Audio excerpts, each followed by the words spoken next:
नमस्कार प्यारे बच्चों, स्वागत है एक लक्ष्य एग्जाम स्टडी में। तो कैसे हैं प्यारे बच्चों? अच्छे हैं? मैं भी अच्छा हूं। तो प्यारे बच्चों, अब आज जो है 28 दिसंबर हो गया है और प्रतिदिन जो है एक एक दिन कम होती जा रही है। तो तैयारी कैसे हो रही है? अच्छी चल रही है? चलिए, होना भी चाहिए। तो प्यारे बच्चों, आज बहुत ही हम बेहतरीन टॉपिक यानी क्लास 12th की केमिस्ट्री का जो लास्ट चैप्टर है जैव अणु, उसका एक बहुत ही बेहतरीन टॉपिक यानी प्रोटीन लेकर आए हुए प्यारे बच्चों, और इसमें से क्वेश्चन बनता है प्यारे बच्चों। इसलिए आज हम लोग इस टॉपिक यानी प्रोटीन का पूरा निपटारा करेंगे और पूरा डिटेल में और बिल्कुल कम समय में।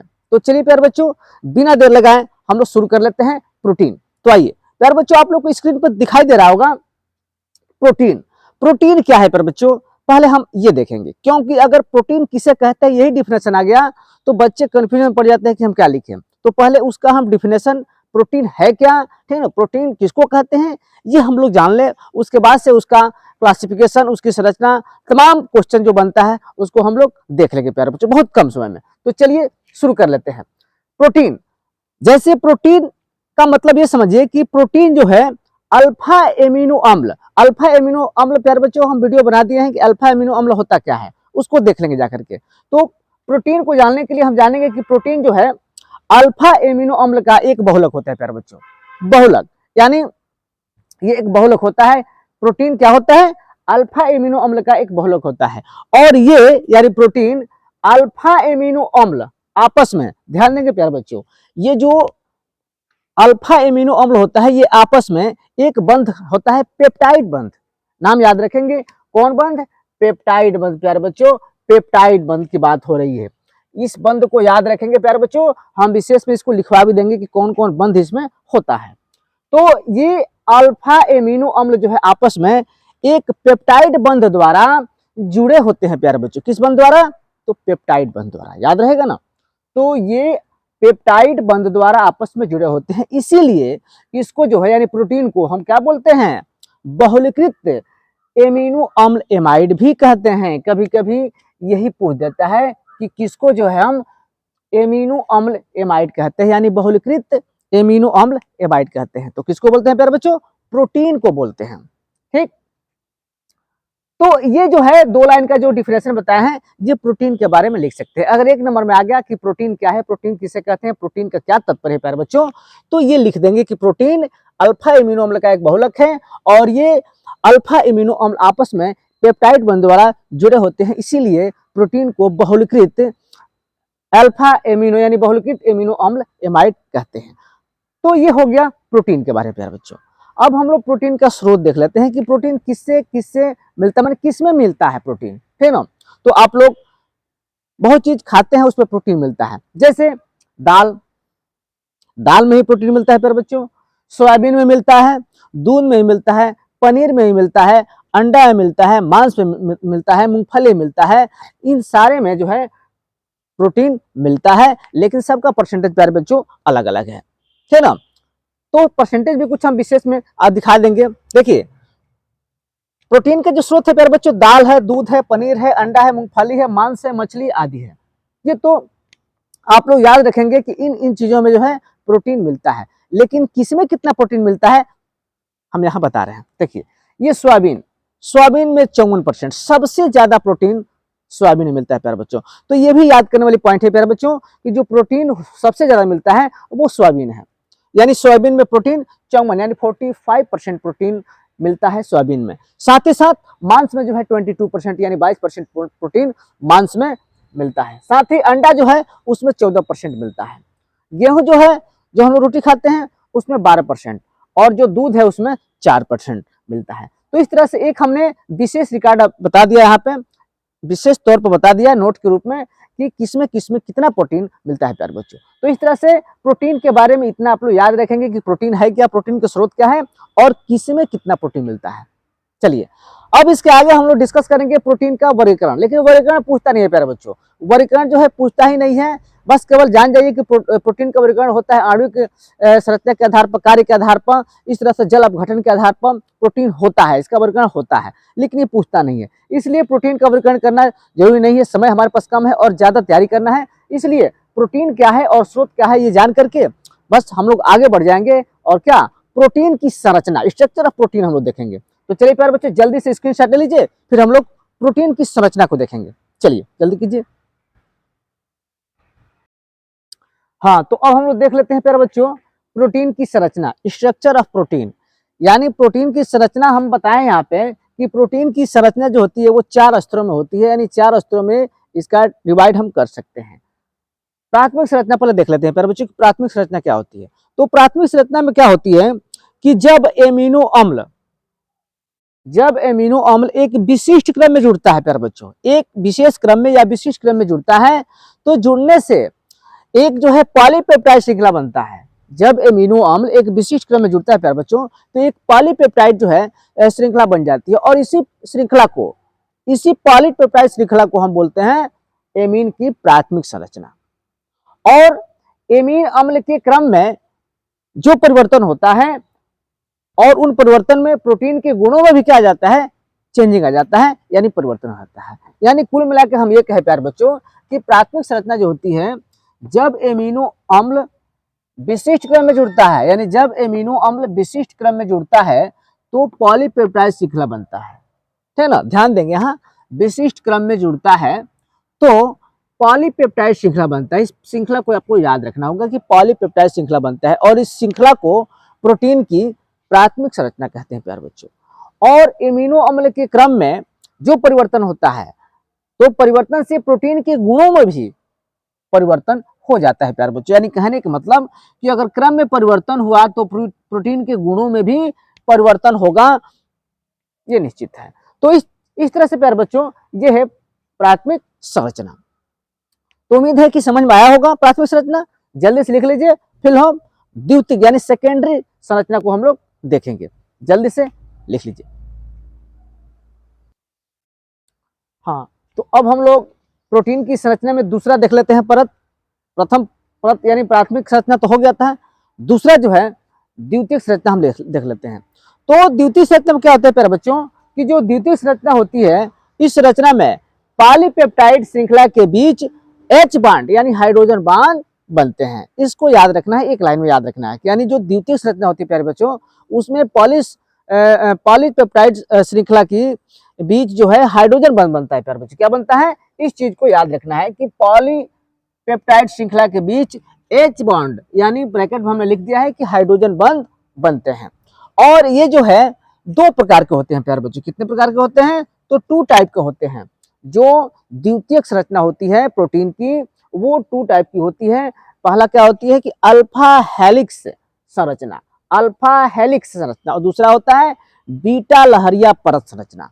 क्या होता है प्यारे बच्चों, बीटा लहरिया परत संरचना, और पहला होता है हेलिक्स। तो इस तरह से आप लोगों का जो द्वितीय संरचना है, इसमें याद रखना है कि द्वितीय संरचना में पॉलीपेप्टाइड जो श्रृंखला होती है उनके बीच जो है हाइड्रोजन बॉन्ड बन जाता है, और इसमें 2 तरह की परत होती है, यानी ये 2 प्रकार की होती है, अल्फा हेलिक्स और दूसरा जो है बीटा लहरिया परत संरचना। तो इस तरह से प्यारे बच्चों द्वितीय संरचना में हमने 2 अभी पढ़ेंगे, क्योंकि ये इंपॉर्टेंट है, पूछ देता है कि अल्फा हेलिक्स संरचना बताइए किसे कहते हैं, या बीटा लहरिया परत संरचना क्या होता है, ये इंपॉर्टेंट है। तो जल्दी से इसको लिख लीजिए या स्क्रीनशॉट ले लीजिए, फिर हम लोग इन दोनों को डिस्कस कर लेते हैं, दोनों की व्याख्या करके यहाँ बताते रहे कि क्या होता है अल्फा हेलिक्स संरचना और क्या होता है बीटा परत संरचना। तो जल्दी से लिख लीजिए, फिर आगे बढ़ते हैं। हाँ, तो प्यारे बच्चों अब हम लोग देख लेते हैं कि जो प्रोटीन की संरचना का द्वितीयक संरचना है, उसका हम लोग पहला भाग यानी अल्फा हेलिक्स संरचना। तो यहाँ ध्यान से देखेंगे कि अल्फा हेलिक्स संरचना जो होता है प्यारे बच्चों, इनमें जो है एक एमिनो अम्ल, इसमें जो है एक एमिनो अम्ल, यहाँ ध्यान देंगे कि इसमें जो है एक एमिनो अम्ल के CO बॉन्ड यानी कार्बन और ऑक्सीजन समूह में तथा चौथे एमिनो अम्ल के NH समूह के बीच हाइड्रोजन बॉन्ड होता है। कौन बॉन्ड होता है प्यारे बच्चों, हाइड्रोजन बॉन्ड होता है। और इस बॉन्ड के बनने के कारण ये पॉलीपेप्टाइड श्रृंखला जो होती है प्यारे बच्चों, कुंडलित हो जाती है। कुंडलित, जैसे यहाँ चित्र में देख रहे हैं, अभी इसको हम समझा भी रहे हैं, ये क्वाइल जैसा हो जाता है, यानी कुंडलित हो जाता है। क्यों हो जाता है, तो हाइड्रोजन बॉन्ड के बनने के कारण जो पॉलीपेप्टाइड श्रृंखला होती है प्यारे बच्चों, वो क्वाइल हो जाता है, यानी कुंडलित हो जाता है। तो इस बात को आपको समझ में आ गया होगा। यानी कहने का मतलब कि इसमें जो एमिनो अम्ल का जो CO होता है, यानी एक समूह, तथा जो चौथे जो होता है एमिनो अम्ल के NH, क्योंकि आप लोग जानते हैं कि एमिनो अम्ल जो है प्यारे बच्चों, हम तो लोग आप लोगों को जानकारी के लिए बता दें, ये एमिनो अम्ल ये होता है, ये ऐसे, ये एमिनो अम्ल इस टाइप का होता है, ये आपका एमिनो अम्ल होता है।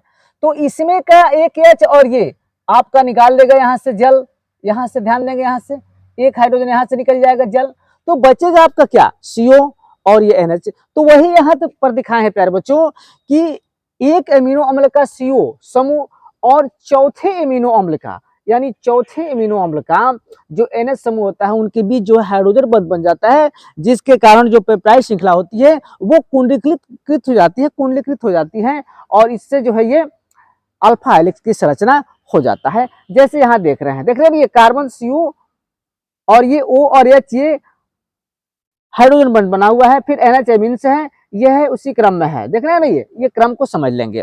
तो इस तरह से ये हो जाता है अल्फा हेलिक्स संरचना, क्योंकि ये बिल्कुल जो है कुंडलित है। एग्जाम्पल में देखेंगे ये, तो अल्फा केरेटिन जो प्रोटीन होता है प्यारे बच्चों, ये किस में पाया जाता है, तो ये आप समझिए कि बाल में, नाखून में, त्वचा में, ये सब में जो है क्रिएटिन प्रोटीन पाया जाता है। यानी हम लिख सकते हैं बाल, त्वचा, नाखून आदि, इसमें जो है क्रिएटिन पाया जाता है।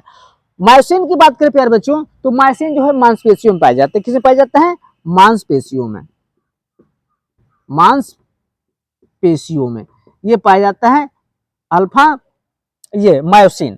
तो इस तरह से प्यारे बच्चों ये जो है अल्फा हेलिक्स संरचना का ये संरचना है, स्ट्रक्चर है, और इसके बारे में इतना आप लोग रखेंगे। बिल्कुल आसान है प्यारे बच्चों, बिल्कुल आसान है, एकदम आसान भाषा में आप लोग को हम बताए हैं।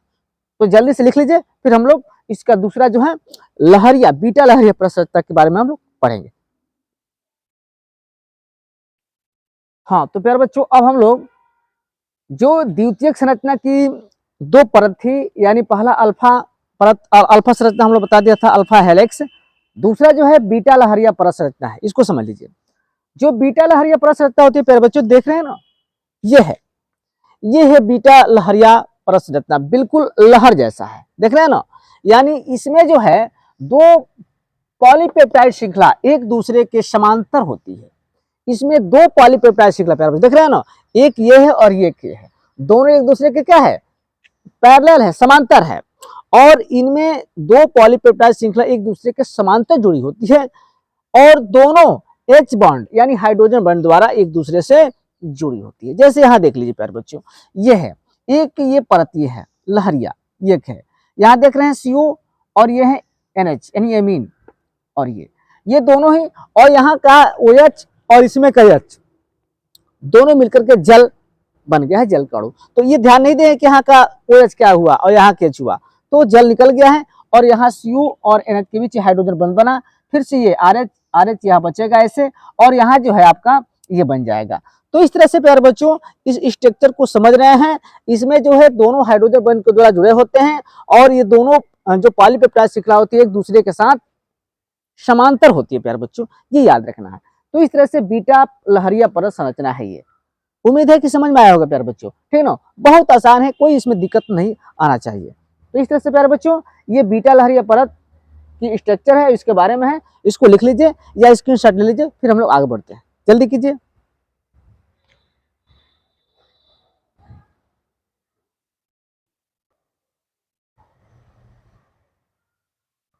हाँ, तो अब प्यारे बच्चों हम लोग तृतीयक संरचना, यानी जो तृतीयक संरचना होती है प्यारे बच्चों, उसको देख लेते हैं। इसके पहले हम लोग प्रथम और द्वितीय देख लिए हैं। तृतीयक संरचना कैसे बनती है प्रोटीन की, इसके बारे में चर्चा कर लेते हैं। यहाँ पे देखिए, जो तृतीयक संरचना होती है प्यारे बच्चों, वो पॉलीपेप्टाइड के श्रृंखलाओं के मुड़ने से, लिपटने से और क्वालित होने से, यानी कुंडलित होने से, ध्यान देंगे प्यारे बच्चों, जो तृतीयक संरचना होती है ये जो पॉलीपेप्टाइड श्रृंखला के मुड़ने से, याद रखेंगे प्यारे बच्चों, यहाँ मुड़ने से, लिपटने से और कुंडलीकृत होने से क्या होता है, कारण जो है एक त्रिविम यानी 3 डायमेंशनल त्रिविम संरचना बना लेती है, और उसी को हम बोलते हैं तृतीयक संरचना। इस चीज को याद रखना है प्यारे बच्चों। क्या क्या याद रखना है? ये तृतीयक संरचना में जो पॉलीपेप्टाइड श्रृंखला होता है वो मुड़ने से, लिपटने से या कुंडलित होने से, तीन चीजें आपको याद रखना है। होने के कारण, यानी मुड़ने, लिपटने और कुंडलीकृत होने के कारण त्रिभुज संरचना बन जाती है और उसी को हम बोलते हैं तृतीयक संरचना। एक चीज और इसमें हम बताने प्यारे बच्चों, जो तृतीयक संरचना होती है उसमें कौन कौन बंध पाया जाता है? एक तो पाया जाता है हाइड्रोजन बंध। क्या क्या पाया जाता है प्यारे बच्चों? इसमें जो है, याद रख लेंगे यहाँ पे, इसमें जो है H बॉन्ड, ठीक, फिर से SS बॉन्ड, SS बॉन्ड, यानी कहने का मतलब ये होता है डाइसल्फाइड बॉन्ड होता है प्यारे बच्चों, डाइसल्फाइड बॉन्ड होता है। विद्युत आकर्षण बॉन्ड, इसको लिख लीजिए डाइसल्फाइड बॉन्ड, ब्रैकेट में डाइसल्फाइड बॉन्ड, ठीक है, हिंदी में लिख लीजिए डाइसल्फाइड बॉन्ड, डाइसल्फाइड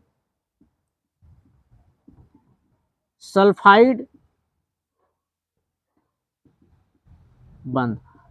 और साथ साथ इसमें जो है विद्युत आकर्षण बल होता है, विद्युत आकर्षण बल भी होता है, विद्युत आकर्षण बल, विद्युत आकर्षण बल ये होता है प्यारे बच्चों। यानी याद रखेंगे कि जो तृतीय संरचना होती है इसमें हाइड्रोजन बंध, SS यानी डाइसल्फाइड बंध और विद्युत आकर्षण बंध जो है होता है, बंध है ये प्यारे बच्चों। ये आकर्षण बल द्वारा, ये बल द्वारा जो है क्या होता है, ये जुड़ता है, बना हुआ रहता है। तो ये तृतीय संरचना है। चौथे की बात करें प्यारे बच्चों, यानी चतुष्क, चतुष्क संरचना। चतुष्क संरचना में क्या होती है कि जब पॉलीपेप्टाइड श्रृंखलाएं सहसंयोजक बंध के अतिरिक्त, यानी इसके अतिरिक्त, ये सहसंयोजक बंध के अतिरिक्त प्यारे बच्चों अन्य कोई बंध, यानी हाइड्रोजन बंध हो गया, विद्युत आकर्षण बल हो गया और वांडर बलों द्वारा जुड़ करके और जब कोई बॉन्ड बना देता है तो वो संरचना बना देता है, तो इसे ही प्रोटीन की चतुष्क संरचना कहते हैं। इसे ही क्या बोलते हैं? चतुष्क संरचना कहते हैं। और ये पॉइंट याद रखना होगा प्यारे बच्चों इसमें कि यह सबसे अधिक अस्थायी संरचना होती है। जो चतुष्क संरचना होती है प्यारे बच्चों प्रोटीन की, वो सबसे अस्थायी, यानी इसको बोले तो ये अस्थायी संरचना होती है ना। तो इस तरह से प्यारे बच्चों प्रोटीन की चारों संरचना हम लोग देख लिए बहुत कम समय में, है ना। तो जल्दी से इसको लिख लीजिए या स्क्रीनशॉट ले लीजिए, फिर हम लोग जो है प्रोटीन की विकृतीकरण और प्रोटीन के उपयोग, दो टॉपिक और इसमें कवर कर लेना है। उसके बाद से हमारा प्रोटीन से टॉपिक जो है कंप्लीट हो जाएगा प्यारे बच्चों। तो जल्दी से लिख लीजिए, फिर हम लोग आगे बढ़ते हैं।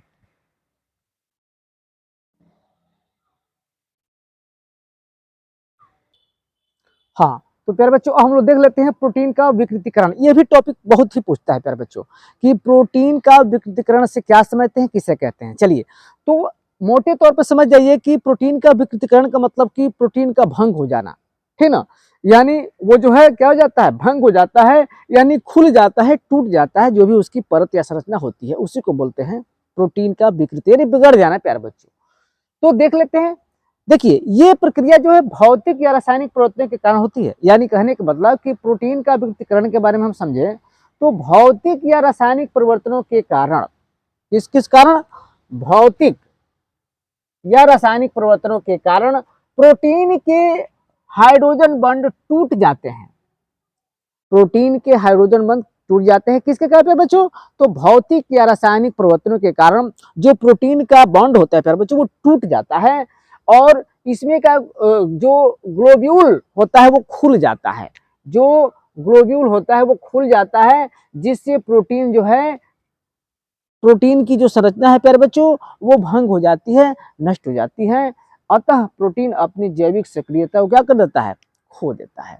और इसी घटना को प्यारे बच्चों हम प्रोटीन की विकृतीकरण कहते हैं प्यारे बच्चों। बिल्कुल सिंपल परिभाषा है, ठीक ना। यानी भौतिक या रासायनिक परिवर्तनों के कारण प्रोटीन के बंध टूट जाते हैं, मतलब हाइड्रोजन बंध टूट जाते हैं, ग्लोब्यूल खुल जाते हैं, जिससे प्रोटीन की संरचना भंग हो जाती है। अतः प्रोटीन अपने जैविक संरचना या सक्रियता को खो देता है। इस घटना को प्रोटीन का हम विकृतीकरण कहते हैं। जैसे दही का जमना प्यारे बच्चों, क्योंकि दूध जो है, दूध से दही बन जाता है, तो ये दही का जमना, या अंडे को जब उबालते हैं तो उसका जो एल्ब्यूमिन होता है रेशेदार प्रोटीन में बदल जाता है, जो उसका एल्ब्यूमिन होता है वो रेशेदार प्रोटीन में है बदल जाता है, यानी ये भंग हो जाता है। इसी को हम बोलते हैं प्रोटीन का विकृतीकरण, क्योंकि आप लोग जानते हैं कि अंडे में प्रोटीन मिलता है या पाया जाता है।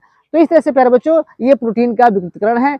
समझ गए होंगे, जल्दी से स्क्रीनशॉट ले लीजिए या लिख लीजिए। फिर हम लोग लास्ट टॉपिक इसका देखेंगे हम लोग, प्रोटीन के उपयोग। तो जल्दी से इसको लिख लीजिए, फिर हम लोग आगे बढ़ते हैं। हाँ तो प्यारे बच्चों, अब प्रोटीन के संदर्भ पे लास्ट टॉपिक देख लेते हैं, प्रोटीन के उपयोग। तो प्रोटीन के उपयोग में पहला हम लोग देख लेते हैं प्यारे बच्चों, पेशियों का निर्माण। प्यारे बच्चों ये प्रोटीन के उपयोग जो है उसमें पेशियों के निर्माण में होता है। और दूसरा है वृद्धि तथा कोशिकाओं की मरम्मत, यानी जो भी मरम्मत होती है, टूट फूट जो होती है शरीर की कोशिकाओं की, उसकी मरम्मत करने में प्रोटीन जो है अहम भूमिका निभाता है। तीसरा है एंजाइम्स और हार्मोन्स का निर्माण। जो एंजाइम्स होता है यानी जो इसको हम वीकर बोलते हैं, और जो हार्मोन्स होता है उसका निर्माण करने में भी ये सहायता करता है। रक्त तथा शरीर के द्रवों का, जो रक्त होता है और हमारे शरीर में जो भी जल होता है, द्रव होता है, उसके पीएच मान को यानी पीएच को क्या करता है, कंट्रोल करता है, फिर बच्चों नियंत्रित करता है। और पांचवा जो है आनुवंशिक लक्षणों का, यानी जो हेरिडिटी होता है उसके लक्षणों का क्या करता है, नियंत्रण करता है प्यारे बच्चों। तो इस तरह से ये प्रोटीन के कुछ उपयोग है। तो इस तरह से प्यारे बच्चों आज हमने क्लास 12 के केमिस्ट्री के चैप्टर 10 के जैव अणु का प्रोटीन टॉपिक लेकर हमने आया, और प्रोटीन टॉपिक जो है बहुत कम समय में हमने क्लियर कर दिया, और उम्मीद है कि ये समझ में आया होगा। और प्रोटीन से क्वेश्चन आएगा प्यारे बच्चों, इससे बाहर नहीं आएगा, ठीक ना। तो उम्मीद है प्यारे बच्चों ये समझ में आया होगा। और हाँ, ये हमारा वीडियो कैसे लगा जरूर कमेंट बॉक्स में कमेंट करेंगे, और कोई भी डाउट होगा प्यारे बच्चों तो हमको बताएंगे। अगर हमारे चैनल से प्यारे बच्चों नए हैं तो प्लीज हमारे चैनल को सब्सक्राइब कर दीजिए, ताकि जो भी हमारा वीडियो अपलोड हो उसका नोटिफिकेशन सबसे पहले आपके मोबाइल पे जाए, और आप लोग पढ़ करके। और देखिए परीक्षा बहुत नजदीक है प्यारे बच्चों, बहुत नजदीक आ गया है, इसलिए आप लोग शॉर्ट वीडियो यानी कम वाले वीडियो ही देख करके और अधिक से अधिक आप लाभ पा सकते हैं। तो इस तरह प्यारे बच्चों हमारा वीडियो कैसे लगा कमेंट बॉक्स में जरूर कमेंट करेंगे। तब तक के लिए बाय बाय।